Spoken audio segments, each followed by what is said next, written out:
রাজ্যের মুখ্যমন্ত্রী মমতা বন্দ্যোপাধ্যায় ঘোষণা করেছেন, মহাকুম্ভ মেলার বিষয়ে তিনি খুব কম জানেন। যদিও কোনো বিশিষ্ট মানুষ থাকেন, তারা একটু গবেষণা করে যেন সঠিক তথ্য জানায়। মুখ্যমন্ত্রীর এই মন্তব্যে রাজ্যের বিরোধী দলনেতা তথা নন্দীগ্রামের বিধায়ক শুভেন্দু অধিকারী জানিয়েছেন, কলকাতা পুরসভার নোটিশ দিয়ে জানালো যে বিশ্বকর্মা ছুটি বাতিল, ঈদের জন্য দুদিন ছুটি দেওয়া তারপরে হবে। আবার ঢোক গিলে বল, তারপরে বিতর্ক হতে পারে। টাইপোগ্রাফি ভুল। হ্যাঁ, কি বলবো? শুনুন, আমি বলেছিলাম এই সরকারটা মুসলিম লীগ 2 সরকার। মুখ্যমন্ত্রী তেলে বেগুনে হয়ে উঠেছিলেন। কলকাতা কর্পোরেশনের নোটিশ প্রমাণ করলো, ঈদে 2 দিন কেন 4 দিন ছুটি দেন না? বিশ্বকর্মা ছুটিটাকে বন্ধ করে কেন? হিন্দুদের উপর আঘাত করে কেন? এতে কি মজা পান আপনারা? ইসলামিক দেশ পাকিস্তান, তারা শবে বারতে 1 দিন ছুটি দেয়, আপনি 2 দিন ছুটি দেন। কেন করেন এগুলো? আপনি হিন্দুদের আক্রমণ করছেন কেন?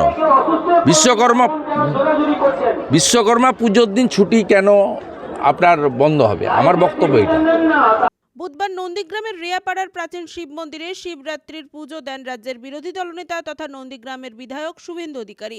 সেখানেই সাংবাদিকদের প্রশ্নের উত্তরে এমন মন্তব্য করলেন তিনি।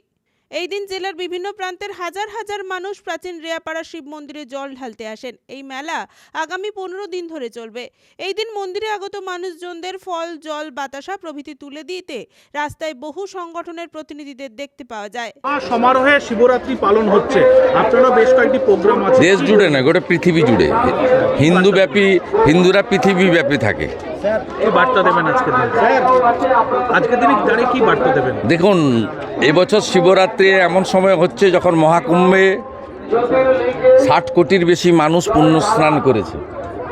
তো এই বছরের শিবরাত্রির একটা আলাদা মাহাত্ম্য রয়েছে। তাছাড়া আমাদের এই রেয়াপাড়া সিদ্ধনাথজি মহাদেব মন্দির, এটি আমাদের জেলা শুধু নয়, রাজ্যের মধ্যে একটি বড় প্রতিষ্ঠানে পরিণত হয়েছে। এখানে বিরাট মন্দির আছে, নিষ্ঠার সঙ্গে পূজা আর্চা হয়। হাজার হাজার মানুষ আসবে 15 দিন ব্যাপী। এখানে ধর্মীয় কথা, মেলা এবং সকলের মিলিত জায়গা, সনাতনীরা একসঙ্গে আসবেন, তাদের ধর্মকর্ম পালন করবেন।